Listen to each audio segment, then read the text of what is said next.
Ryan Reynolds here from Mint Mobile.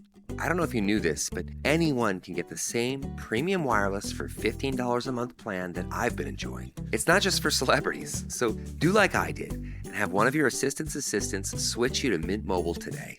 I'm told it's super easy to do at mintmobile.com/switch. Upfront payment of $45 for 3-month plan, equivalent to $15 per month required. Intro rate first 3 months only, then full price plan options available. Taxes and fees extra. See full terms at mintmobile.com. You're listening to Campus Killings, brought to you by AbJack Entertainment. Be sure to check out some of the other great true crime podcasts from this network, including The Murder in My Family, DNA ID, Zodiac Speaking, Scene of the Crime, Missing Persons, Beyond Bizarre True Crime, and Citizen Detective. All of these podcasts are available for you to binge on right now, wherever you listen to podcasts. Subscribe where you're listening to this podcast so you don't miss an episode.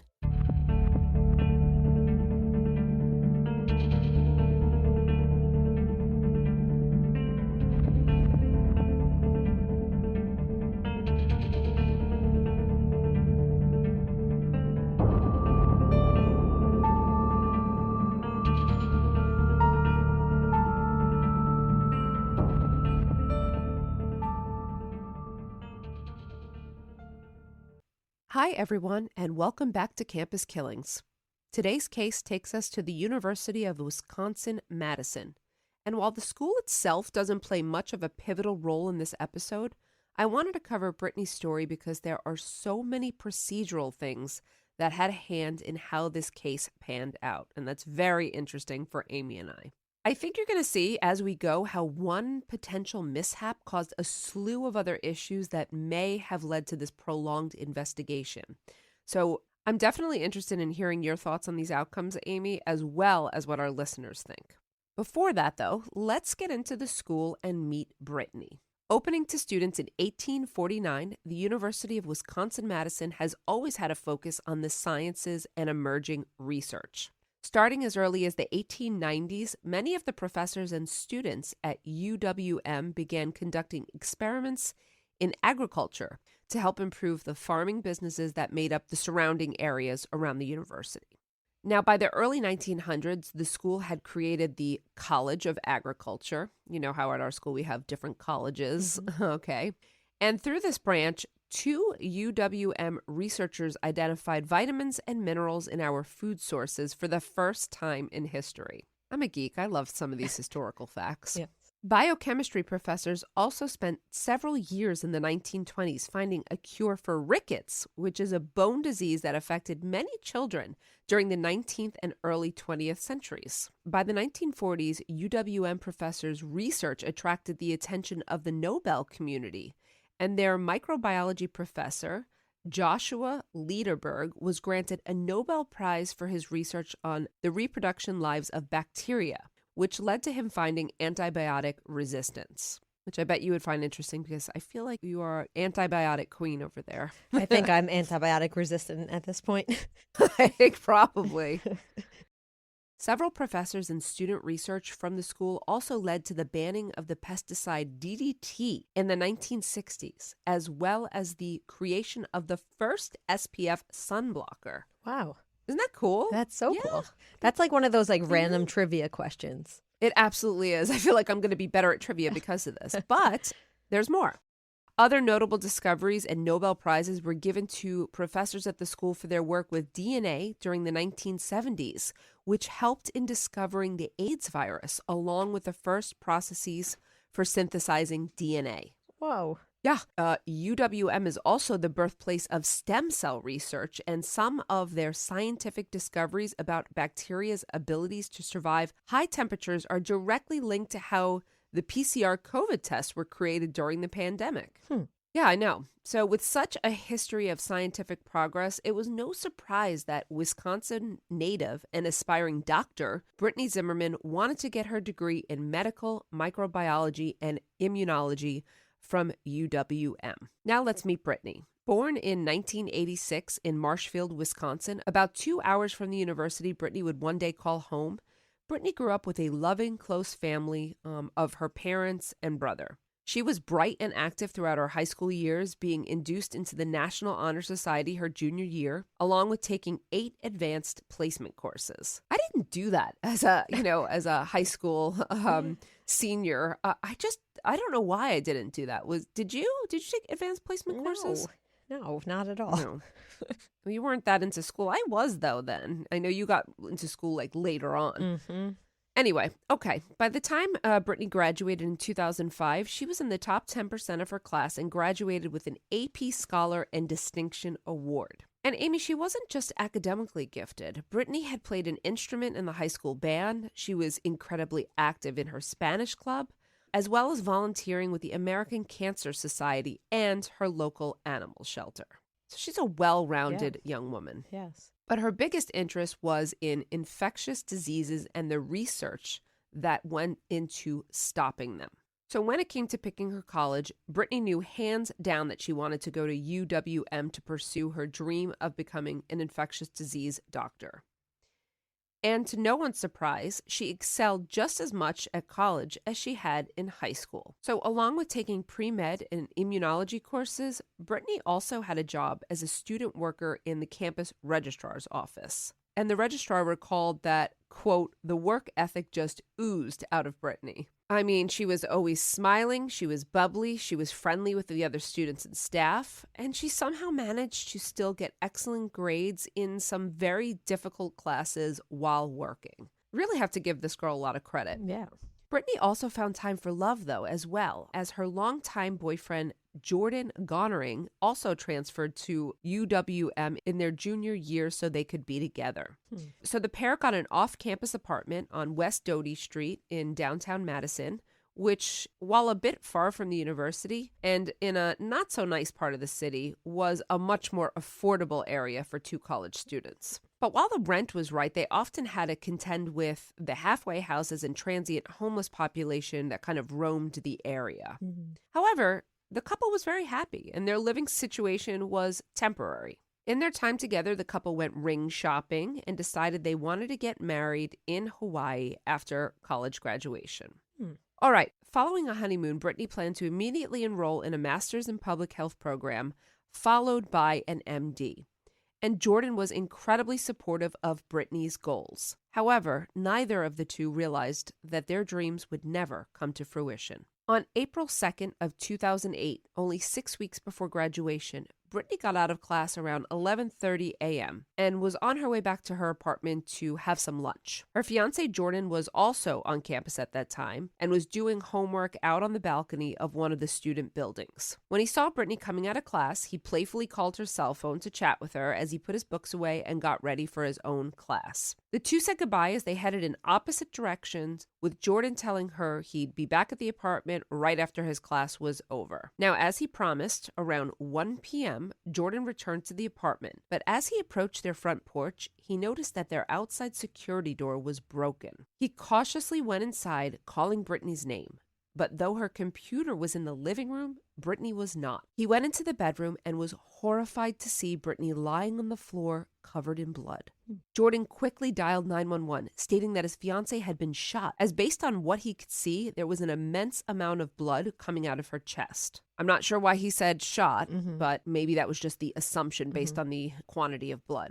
While a dispatcher provided instructions to Jordan on giving Brittany aid, police were dispatched to the first-floor apartment, arriving just 5 minutes later. Unfortunately for Brittany, though, she was pronounced dead at the scene. While Jordan was interviewed as a potential suspect, as we know, the spouse or the significant other is always the first suspect.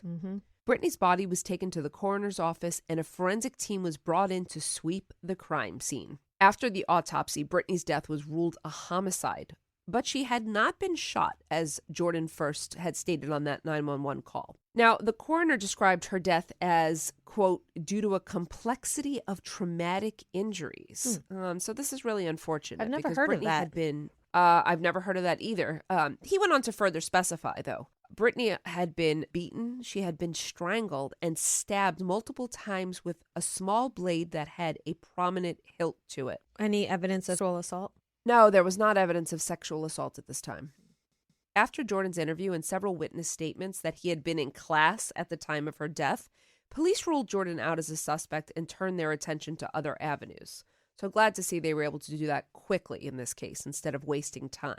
Unfortunately, this would be very difficult because, as not only Jordan attested, but Brittany was one of the nicest people in the world, and there was literally no one who would have wanted to kill her. But Brittany's death was the 5th homicide to hit the city of Madison in less than 6 months. Now, for a city that was used to peace and safety, that was unprecedented, especially for a college student at the time. Brittany had been violently killed in her own home in broad daylight. And though there was some forensic evidence at the scene, would it be enough to find Brittany's murderer? And now, a brief word from our sponsors. All right, let's turn to the investigation. Law enforcement had fingerprints, footprints, some DNA swabbed from the apartment door handles and Brittany's clothing, Brittany's computer, and her shattered cell phone. This is interesting. Her phone was in pieces, like someone had stomped on it. All these items were collected as basic evidence. I'm assuming they're looking to see if she has any known enemies. It doesn't sound like she was involved with, drug use or she wasn't dating anyone else, right? Right. I think they're looking into all the avenues now. Like, did someone, of course, have a vendetta against her? But also, is this just a stranger murder, and why? Unfortunately, no murder weapon had been left at the scene, and Jordan reported that nothing had been stolen from the apartment, which is odd because now they're able to rule out sexual assault. They're able to rule out robbery. They're able to rule him out. So they're ruling a lot out, but not yet ruling anything in. And while witnesses from the area told police that transients often knocked on tenants' doors to panhandle, no one had physically seen anyone go into Brittany and Jordan's apartment. Law enforcement brought in over 6 transient men who had either criminal records or warrants and questioned them about Brittany's murder. Now, most were able to corroborate they had not been on West Doty Street at that time, but there was one man named David Call who admitted that he had been going around the neighborhood running a scam where he asked tenants for $40 to fix his car.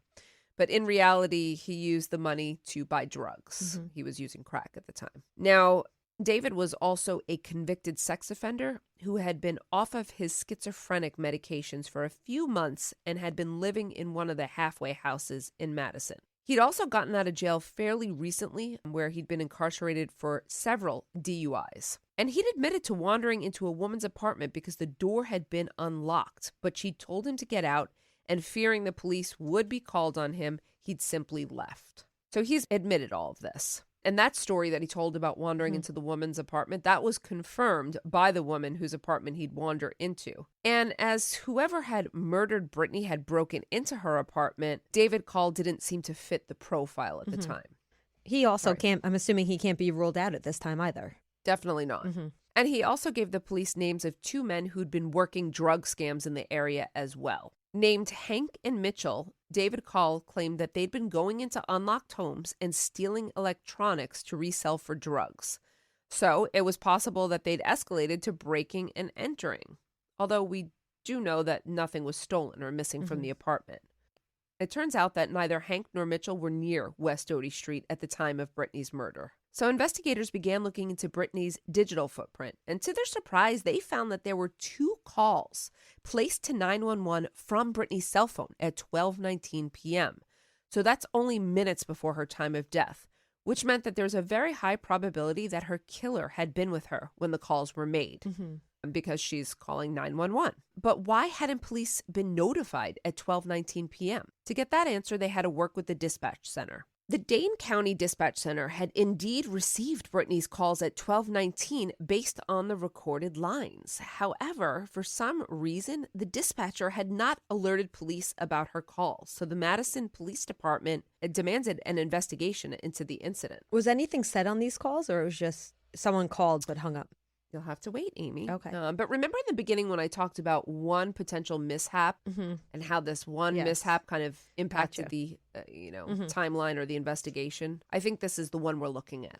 But when the press asked for information with regards to the investigation, the director of the dispatch center, Joe Norwick, claimed that the Madison police had ordered all information on the internal investigation to remain closed. But this wasn't the case, as Police Chief Noble Ray had only required that the time of the call and what was heard on the call to be withheld from the public. So something was heard, just so you know. And what happened then was a feud soon escalated between the director of dispatch and Madison's chief of police, as Joe Norwick claimed nothing on the call should have prompted his dispatcher to have actually called the police. Right. Yeah, this is, I guess, where the controversy comes in.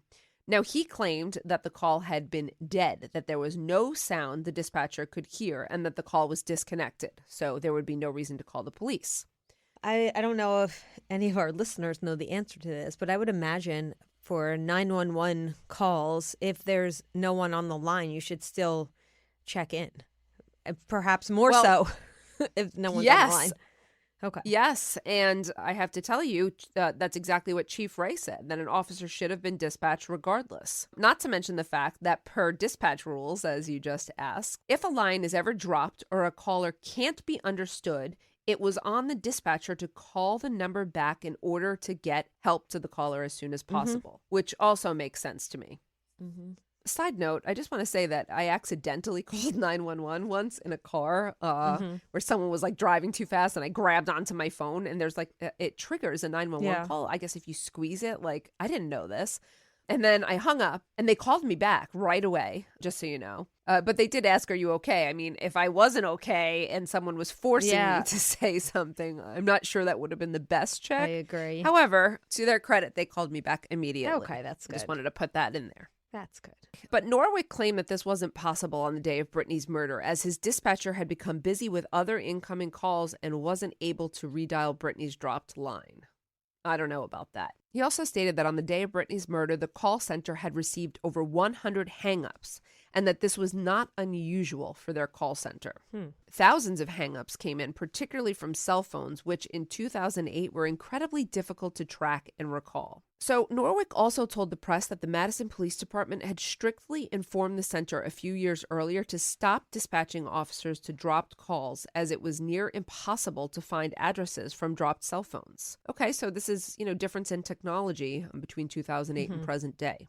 However, this was disputed by Chief Ray, who said that Dane County Dispatch had the technology to track cell phones and addresses quite easily. So I don't know what the true story is here. Did they have the technology or not? I'm not certain. But I can tell you, after some pressure, the call center did agree that they should have triangulated Brittany's phone to the address next door to her, which would have at least put police in the vicinity of the crime within minutes of her call. Now, another avenue the dispatcher could have taken here, Amy, was to initiate a search with Brittany's cell phone company and could have possibly gotten her billing address within 5 to 30 minutes.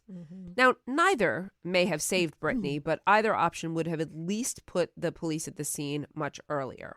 As this was being investigated by an outside agency called the Department of Public Safety Communications, the dispatch center did reveal to police that the dispatcher had actually called Brittany back and had heard 2 male voices on the line. Oh, okay. That's so helpful. This was, yeah. And it was kind of a whoa moment. So the police put all their effort into searching for 2 potential suspects who invaded Brittany's home, which is why they spent almost 2 weeks on the tip from David Call and about, remember, Hank and Mitchell?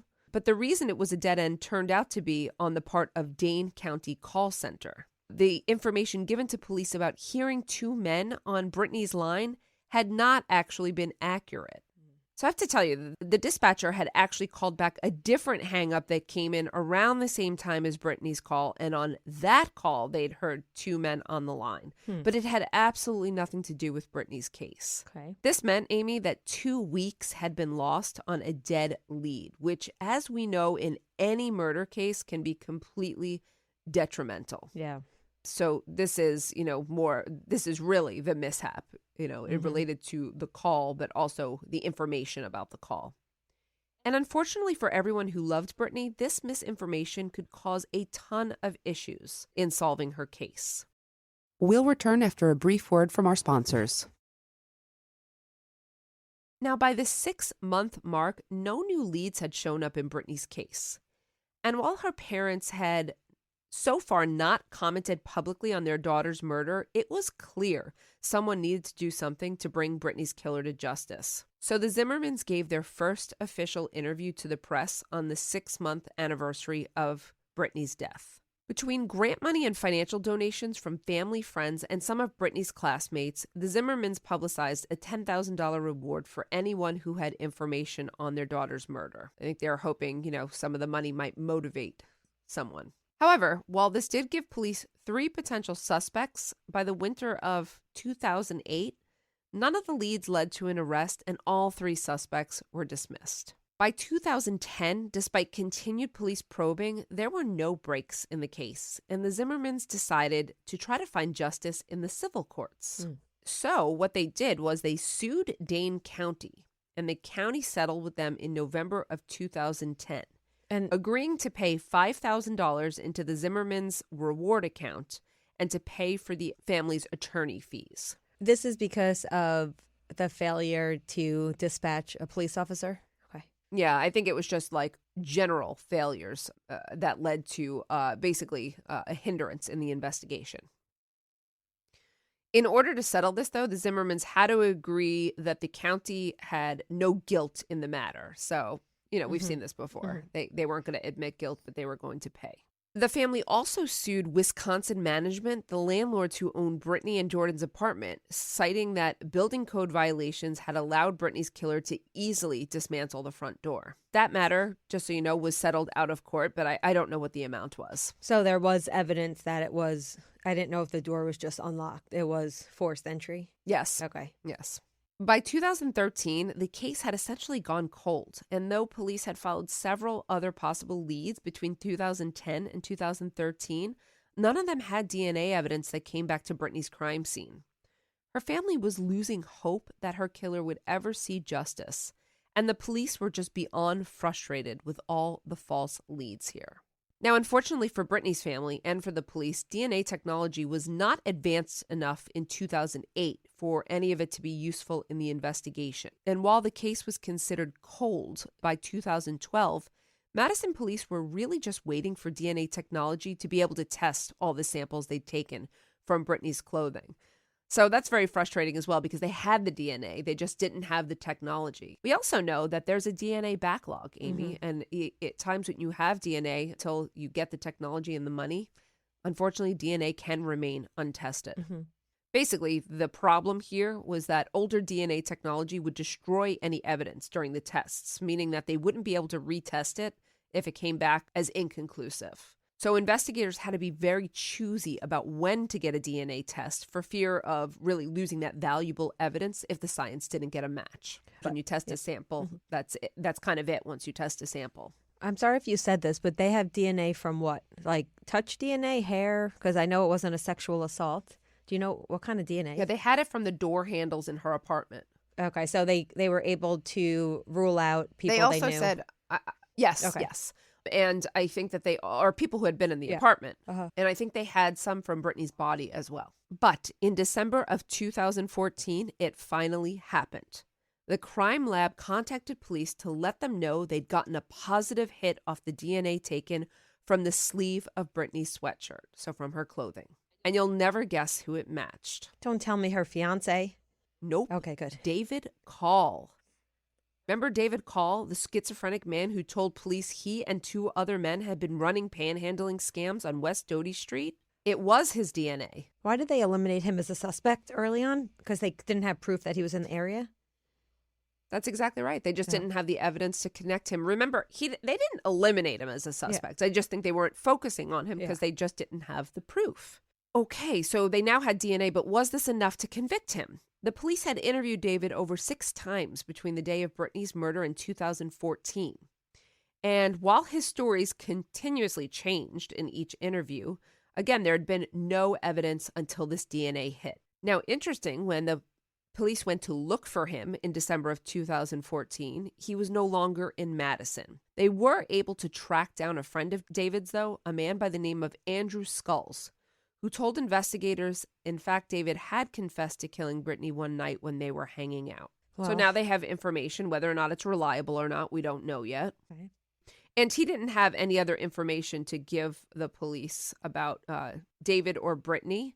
He said, unless they would cut him a deal.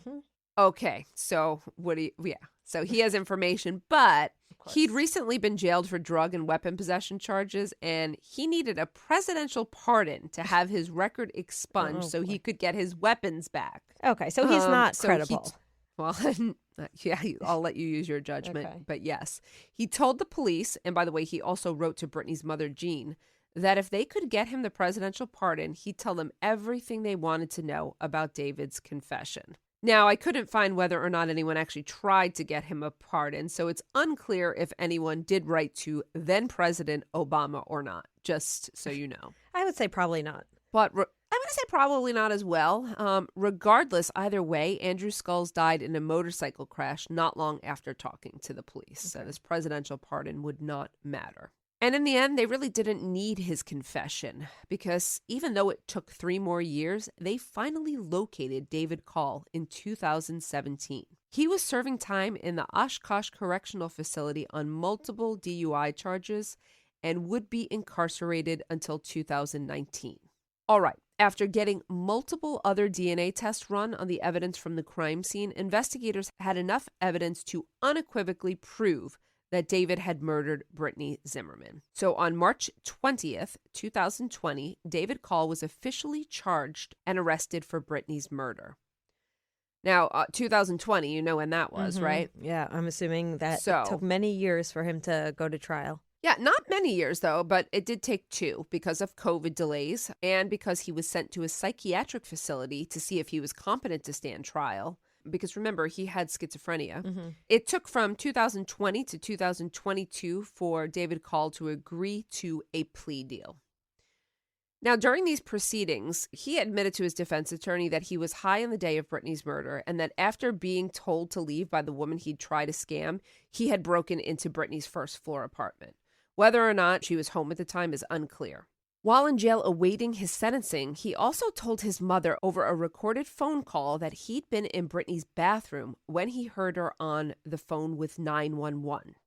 So he'd broken in, he was hiding in the bathroom, and fearing that he'd be reincarcerated, he flew out of the bathroom, got behind her, and knocked the cell phone out of her hand immediately. That's probably why it was smashed.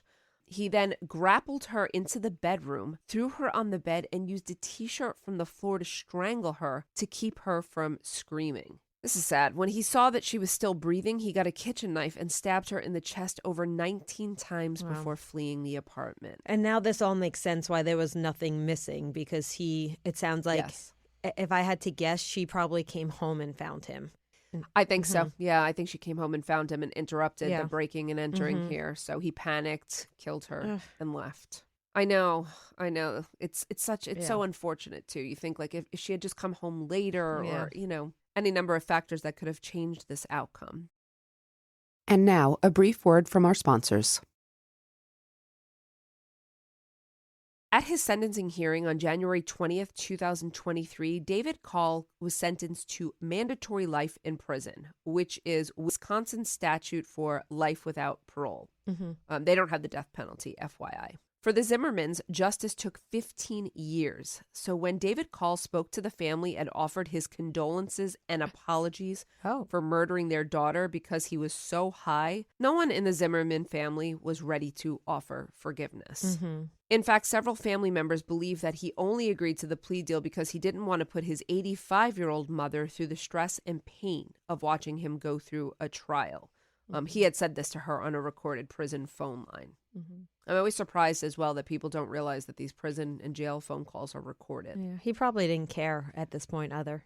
Maybe not. But for the Zimmermans, life without parole didn't feel like justice to them. Both Brittany's parents stated in court and to the press that if Wisconsin allowed for the death penalty, they would have asked the prosecution for a death sentence. The problem for them was they didn't believe that David was remorseful. He misled the investigation from the beginning. He didn't plead guilty for 15 years after the murder. And then really only because of the DNA evidence. So they felt like it was a hollow apology.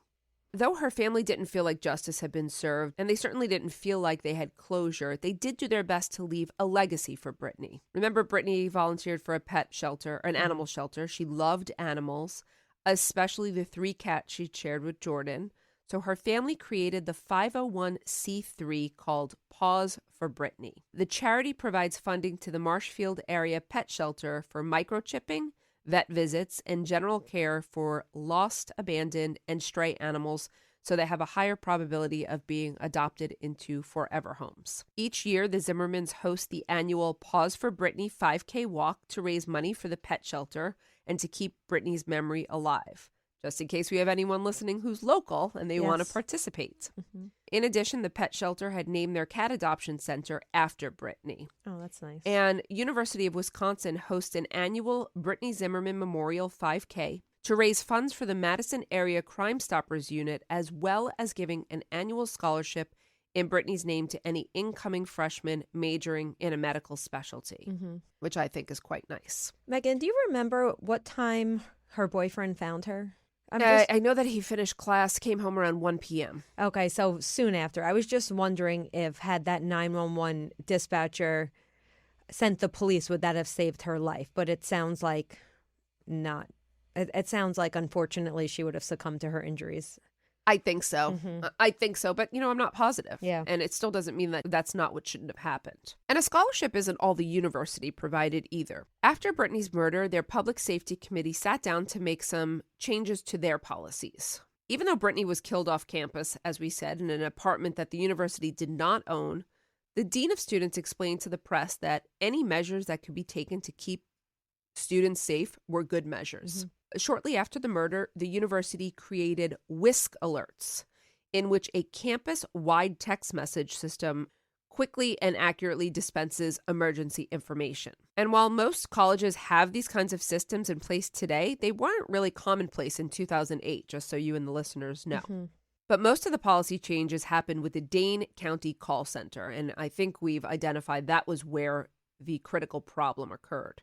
Now, during the initial outset of the investigation, the dispatcher who'd taken Brittany's call faced no disciplinary action. In fact, the 20-year veteran dispatcher had actually requested a transfer to a different call center a month before Brittany's call. And post that call and Brittany's murder, she was granted her transfer.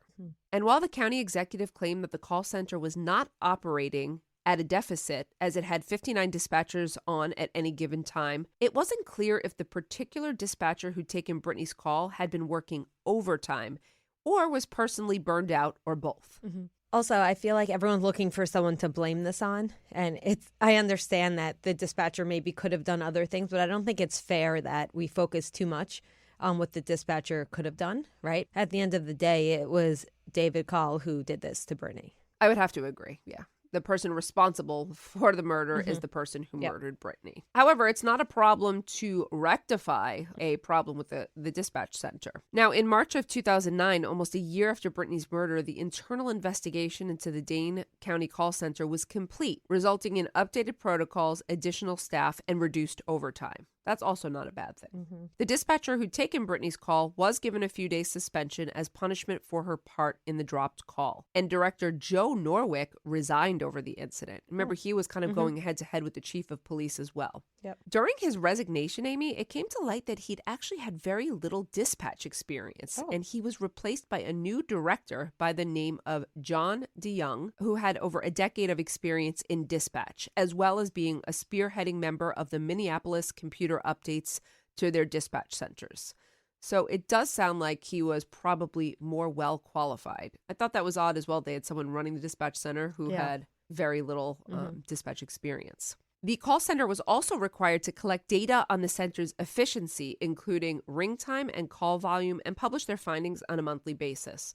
Now, this is good for transparency, I think. They also created a new support services department to oversee training and quality assurance, which led to 95% of all dispatches being answered in 15 seconds or less, as well as lengthened call times on the phone with victims to make sure help had actually arrived before the dispatcher hung up. Right. I think these are all great policy changes. Well, that's great, because that was my next question. How do you feel about these policy changes, Amy? Do you think there was more that could have been done? Are these effective? Is this enough?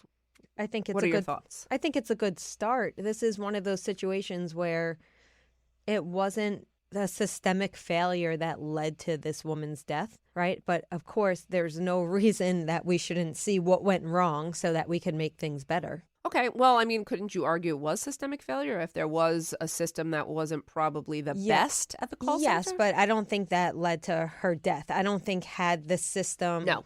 It sounds like even if they had everything right. in perfect order, unfortunately, it sounds like Brittany would have succumbed to her injuries, unfortunately. I could be wrong. No, I think that's absolutely correct. I see what you're saying. And yeah, I happen to think that this wasn't like knee-jerk policy making either. I think they were looking at overall things that could be better. Here's where the gaps were. Here's where the deficiencies are. And quite frankly, I think we want our 911 call centers to be, I mean, that's like a first line of defense, right away. So I think we want them to be as perfect as possible. So I do think these were all positive changes. Yes. I also felt that it was nice that the school went ahead and made some changes as well. They didn't have to do anything considering it was an apartment off campus, but they were also willing to put more policies in place to keep their students as safe as possible. Now, while these policies weren't on the books to help Brittany, there have been no other murders at the University of Wisconsin-Madison. And as of recent statistics, Madison is labeled as a city with lower than average crime rates, and it's considered generally a very safe place to live. So it is very tragic and terrible that it took the murder of an aspiring young woman to bring these changes, but Brittany's legacy lives on, and not just through her scholarship at the school, but in all the shelter animals who've been given a second chance due to the Pause for Brittany charity, which I absolutely love. Okay, for any of our listeners who may live in the Marshville, Wisconsin area, you can register to participate in the annual Pause for Brittany Walk, or you can make a donation to the charity by visiting their website at pauseforbrittany.com. Before we go today, if you'd like to support Campus Killings, consider subscribing to the show with an AbJack Insider subscription through Apple Podcasts. Your subscription will get you VIP access to all the shows on the network that not only includes hundreds of episodes of ad-free listening, but also bonus content and early access to episodes. For only $4.99 a month or $49.99 a year, you'll unlock a variety of listener benefits, and you'll be supporting this show in the process. Head over to Apple Podcasts and search for either Campus Killings or AbJack, and you can start your subscription with a free trial. Your support is greatly appreciated. Thank you, everyone, for listening today, and we hope you'll join us on the next episode of Campus Killings. Campus Killings is hosted by Dr. Megan Sachs and Dr. Amy Schlossberg, with research and writing by Abigail Belcastro. It's produced by Mike Morford of AbJack Entertainment. Be sure to follow Campus Killings on social media. You can find Campus Killings on Twitter with the handle @CampusKillings, or on Facebook at facebook.com/CampusKillings. You can also visit the show's homepage at campuskillings.com. Be sure to tune in every other Saturday for new episodes of Campus Killings.